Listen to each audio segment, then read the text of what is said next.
Lecture de la lettre de saint Paul apôtre aux Philippiens.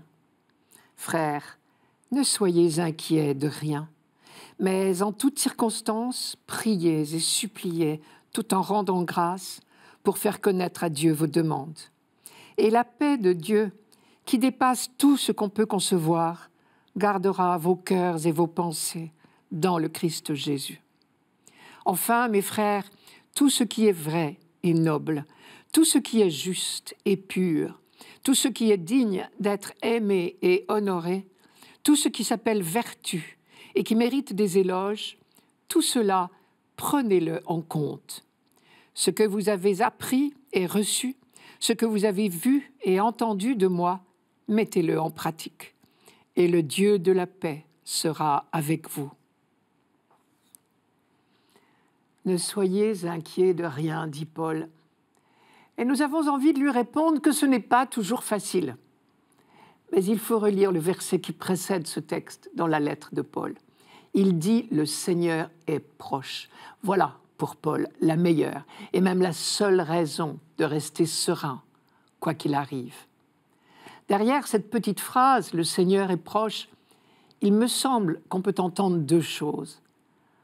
Premièrement, le Seigneur est proche de nous, et cela on le sait depuis bien longtemps en Israël, depuis l'épisode du buisson ardent. Dieu est proche de nous parce qu'il nous aime. Deuxièmement, le Seigneur est proche parce que les temps sont accomplis, parce que le royaume de Dieu est déjà inauguré et que nous sommes dans les derniers temps. On connaît cette autre phrase de Paul empruntée au vocabulaire nautique. Le temps a cargué ses voiles, c'est dans la première aux Corinthiens. Comme un bateau prêt d'entrer au port replie ses voiles. C'est le sens du mot carguer. De la même façon, l'histoire humaine est tout près du port. Être croyant, c'est être tendu vers cet accomplissement de l'histoire. Non seulement le royaume s'est approché de nous en Jésus-Christ, puisque le royaume de Dieu, c'est Jésus-Christ, présent en tous, mais mieux encore, il nous attire comme un aimant. Et le reste du texte en découle. Puisque le Seigneur est proche, nous ne sommes inquiétés par rien. On croit entendre ici l'écho de cette superbe leçon sur la prière chez saint Matthieu. La leçon de Jésus, bien sûr. Ne vous souciez pas pour votre vie de ce que vous mangerez, ni pour votre corps de quoi vous le vêtirez. La vie n'est-elle pas plus que la nourriture, et le corps plus que les vêtements? Ne dites pas qu'allons-nous manger, ou bien qu'allons-nous boire, ou encore avec quoi nous habiller. Tout cela, les païens le recherchent. Mais votre Père céleste sait que vous en avez besoin. Cherchez d'abord le royaume de Dieu et sa justice, et tout cela vous sera donné par surcroît. Ne vous faites pas de soucis pour demain. Demain aura souci de lui-même. À chaque jour suffit sa peine. Matthieu chapitre 6. Ce n'est pas de l'insouciance, c'est de la confiance, de la sérénité.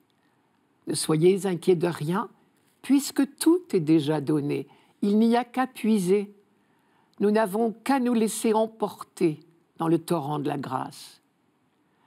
Prier, au fond, c'est se plonger dans le don de Dieu.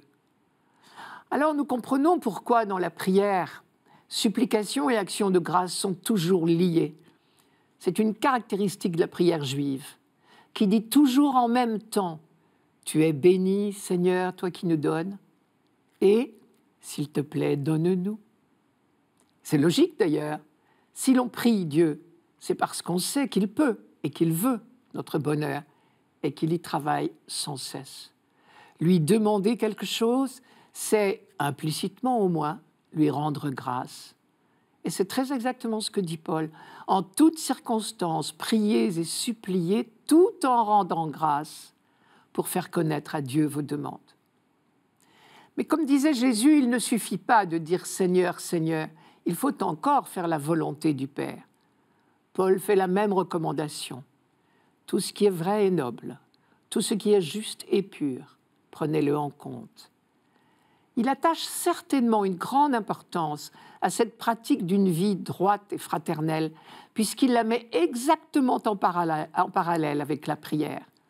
Il commence par parler de la prière et il conclut La paix de Dieu qui dépasse tout ce qu'on peut imaginer gardera vos cœurs et vos pensées dans le Christ Jésus. Puis il parle du comportement des chrétiens pour terminer par la phrase « Le Dieu de la paix sera avec vous ». C'est parallèle. Et il me semble que ce parallélisme certainement voulu signifie qu'aux yeux de Paul, prière rime avec vie communautaire. En cela, d'ailleurs, il ne fait que reprendre la prédication des prophètes de l'Ancien Testament. Pour revenir au Nouveau Testament, vous connaissez la phrase de Jésus dans l'Évangile de Marc. « Quand vous vous tenez debout en prière, si vous avez quelque chose contre quelqu'un, pardonnez. » Et Saint Pierre fait le même rapprochement. « La fin de toute chose est proche. Montrez donc de la sagesse et soyez sobres, afin de pouvoir prier.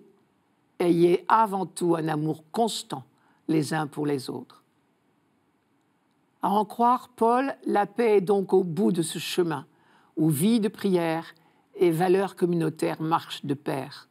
Ne soyez inquiets de rien, priez et suppliez tout en rendant grâce pour faire connaître à Dieu vos demandes. Et la paix de Dieu gardera vos cœurs et vos pensées.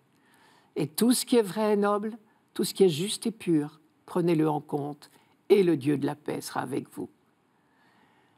Sinon, prenons au sérieux cette insistance des Écritures sur le lien nécessaire entre la prière et l'amour fraternel.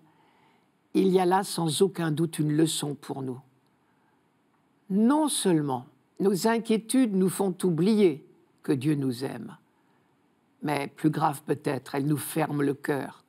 Si nous nous préoccupions moins de notre pain du lendemain, il y aurait du pain aujourd'hui pour beaucoup d'autres.